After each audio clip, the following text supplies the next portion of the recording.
उणीधुणी काढण्यामध्ये बराच काळ गेलेला आहे आणि सोबतच आपण पाहिलं की कोरोनाच्या काळामध्ये केंद्राने राज्याकडे बोट दाखवायचं, राज्यांनी केंद्राकडे बोट दाखवायचं, हा विषय अधिक स्पष्टतेने सगळ्यांच्या समोर आलेला होता आणि या एकूण 1.5 तासाच्या बैठकीत या विषयावर प्रामुख्याने चर्चा झालेली आहे। पहिला मुद्दा तो मराठा आरक्षणाचा। आता विहंग सांगितल्याप्रमाणे कायदेशीर प्रक्रियेसाठी केंद्राची मदत काय लागू शकते। सुप्रीम कोर्टामध्ये, सर्वोच्च न्यायालयामध्ये निकाल देताना महाराष्ट्रानं ज्या बेसवर मराठा समाजाला आरक्षण दिलं होतं तो बेस होता, तो आधार होता राज्य मागासवर्ग आयोगाच्या शिफारसीचा। पण त्या शिफारसी म्हणजे तो आयोगाचा रिपोर्टच सुप्रीम कोर्टानं नाकारलेला आहे आणि मग बेस काय राहतो, मग कुठल्या आधारावर पुढं मराठा आरक्षण कायदेशीररित्या स्पष्टपणे उभं राहू शकतं, तितक्याच ताकदीनं पुढे जाऊ शकतो, या संदर्भातली चर्चा होणार। आणि मग अगोदर अनेकदा राज्यातल्या काही मराठा आरक्षणाच्या संदर्भातील अभ्यासकांनी असं सांगितलं होतं की ओबीसीचा एक पर्याय होता, सगळ्यात महत्वाचा शेड्यूल 9चा एक विषय अधिक चर्चेला गेला होता, कारण इतर राज्य महाराष्ट्राच्या पलीकडे जाऊन तमिळनाडू असेल, कर्नाटक असेल, आंध्र असेल, या ठिकाणी शेड्यूल 9चा आधार घेऊन तिथलं आरक्षण अनेक वर्षांपासून सुरू आहे आणि मग त्याचा काही आधार मराठा आरक्षणाला घेता येऊ शकतो का। राज्य मागासवर्ग आयोगासारखंच केंद्रीय मागासवर्ग आयोगाच्या वतीनं मागासलेपण मराठा समाजात सिद्ध होऊ शकतं का, तसा एक रिपोर्ट सर्वोच्च न्यायालयापर्यंत जाऊ शकतो का। सोबतच केंद्र सरकारच्या मनात जर आलं किंवा तसा विचार करावाच, कारण येणारं अधिवेशनामध्ये स्पेशली मराठा आरक्षणावर चर्चा व्हावी, या चर्चा घडवून आणाव्यात अशी विनंती राज्य शासनाच्या वतीनं करण्यात येते आहे। ती चर्चा आता आपल्या समोर आलेली आहे। पण एक सगळ्यात महत्वाचं की 1.5 तासाच्या काळामध्ये जे काही विसंवाद राज्य सरकार आणि केंद्र सरकारमधले जे विसंवाद आहेत ते विसंवाद दूर होण्याची शक्यता आहे आणि तसाही प्रयत्न मुख्यमंत्री आणि पीएम या दोघांमध्ये झाला असणार आहे। कारण आत्ताच लसीकरणाच्या संदर्भात कालच पंतप्रधान नरेंद्र मोदी यांनी एक सगळ्यात मोठा दिलासा महाराष्ट्राला दिलेला आहे। पण तत्पूर्वी केंद्राकडे बोट दाखवून मग राज्याचे आरोग्यमंत्री असतील, अर्थमंत्री असतील किंवा स्वतः मुख्यमंत्री असतील, ते केंद्रावर नाराज होते। ती नाराजी जी आहे ती आजच्या या बैठकीमध्ये दूर झालेली असेल।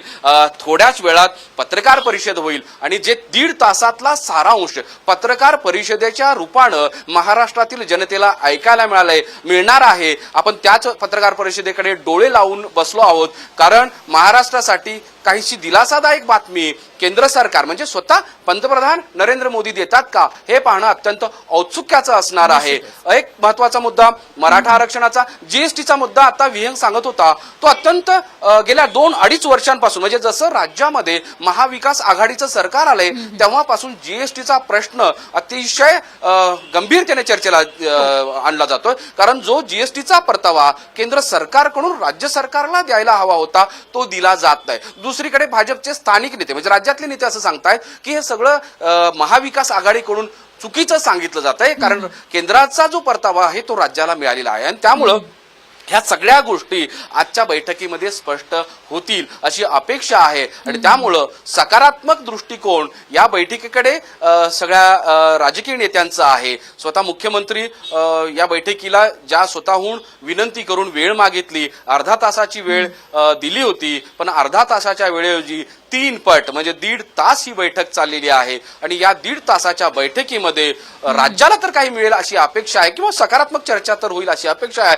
आणि आपण सकाळपासून जी चर्चा करतोय, आत्ताच माझ्याबरोबर विनोद पाटील होते, त्यांचंही अपेक्षा आहे की मराठा आरक्षणाच्या संदर्भातली एक दिशा या चर्चेतून निघू शकते, एक मार्ग निघू शकतो।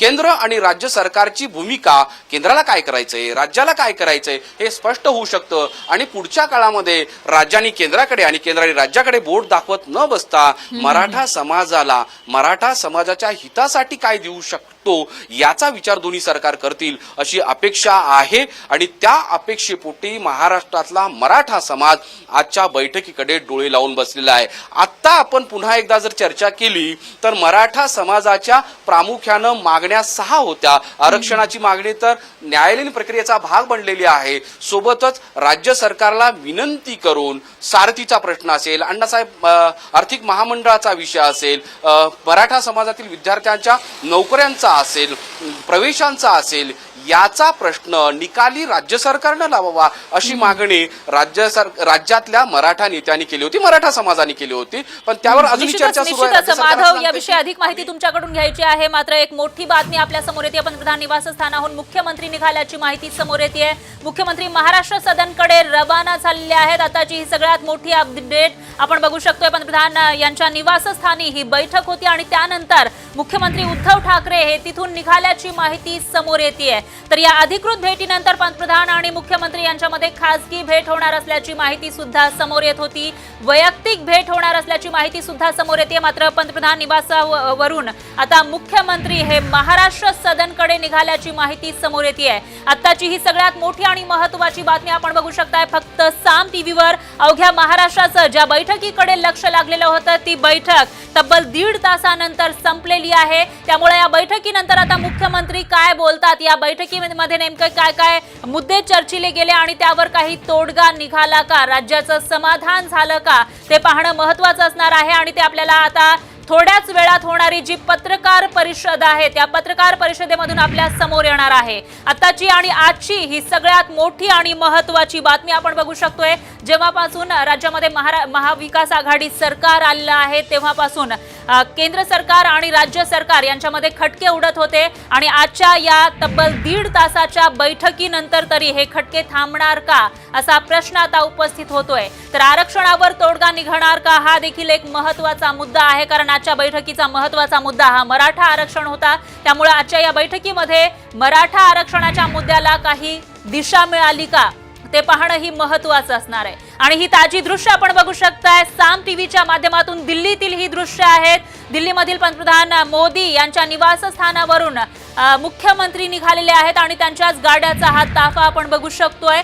आणि त्यानंतर ते महाराष्ट्र सदनमध्ये दाखल झाल्याची ही माहिती आपल्या समोर येते. महाराष्ट्र सदनमध्ये ते दाखल होणार आहेत आणि तिथून ते पत्रकार परिषद घेऊन या बैठकीविषयी अधिक माहिती देणार आहेत. तर आताची ही ताजी दृश्य आपण बघू शकताय. पंतप्रधान मोदी यांच्या निवासस्थानावरून मुख्यमंत्री उद्धव ठाकरे निघाले. त्याचबरोबर त्यांच्यासोबत उपमुख्यमंत्री अजित पवार असतील, अशोक चव्हाण हे सुद्धा पाहायला मिळत आहे. त्यांच्या गाड्याचा हा ताफा आता महाराष्ट्र सदनकडे निघालाय. आताची ही सगळ्यात मोठी आणि महत्त्वाची बातमी आणि दिल्लीतील ही ताजी दृश्य आपण बघितलेली आहेत. तर या ठिकाणी पंतप्रधान मोदी यांच्या निवासस्थानी आज सकाळी 11च्या आसपास मुख्यमंत्री आणि त्यांचं शिष्टमंडळ पोहोचलेलं होतं. तेव्हा ही बैठक सुरू झाली आणि तब्बल 1.5 तास चर्चा केल्यानंतर आता निवासस्थानावरून पंतप्रधानांच्या निवासस्थानावरून मुख्यमंत्री हे महाराष्ट्र सदनकडे निघालेले आहेत. पंतप्रधान निवासस्थानाहून मुख्यमंत्री निघाल्याची माहिती आणि त्याची ताजी दृश्य सुद्धा आपल्या समोर होती. आणि महाराष्ट्र सदन इथं आल्यानंतर मुख्यमंत्री हे पत्रकारांशी संवाद साधणार आहेत. आणि या तब्बल 1.5 तास चाललेल्या बैठकीमध्ये नेमक्या कोणकोणत्या मुद्द्यांवर चर्चा झाली, काय निर्णय झाले याविषयी ते माहिती देणार आहे. तर ही ताजी दृश्य आपण बघितलेली होती. सीएम पीएम बैठक संपलेली आहेत आणि मुख्यमंत्री या बैठकीनंतर महाराष्ट्र सदनसाठी निघाले आणि त्यानंतर ते आता महाराष्ट्र सदनमध्ये कोणत्याही वेळी दाखल होऊ शकतात. इथं पोहोचल्यानंतर ते पत्रकार परिषद घेणार आहेत. त्यामुळे आजच्या या पत्रकार परिषदेमध्ये मुख्यमंत्री नेमकं काय सांगतात ते बघणं महत्त्वाचं असणार आहे आणि त्याकडेच अवघ्या महाराष्ट्राचं लक्ष लागलेलं आहे. महाराष्ट्रासाठी ही बैठक महत्त्वाची होती कारण महाराष्ट्रामध्ये महाविकास आघाडीचं सरकार आल्यापासून केंद्र सरकार आणि राज्य सरकार यांच्यामध्ये खटके उडत होते. मग ते मराठा आरक्षण असेल किंवा जीएसटीचा मुद्दा असेल, त्याचबरोबर जी लसीचा पुरवठा आहे, या सगळ्या मुद्द्यांवरून या ठिकाणी खटके उडताना पाहायला मिळत होते. आरोप प्रत्यारोप केले जात होते. मात्र महाराष्ट्राच्या राज्याला, महाराष्ट्राच्या जनतेला त्याचा काहीही फायदा होत नव्हता आणि त्यातच आजची ही बैठक महत्त्वाची मानली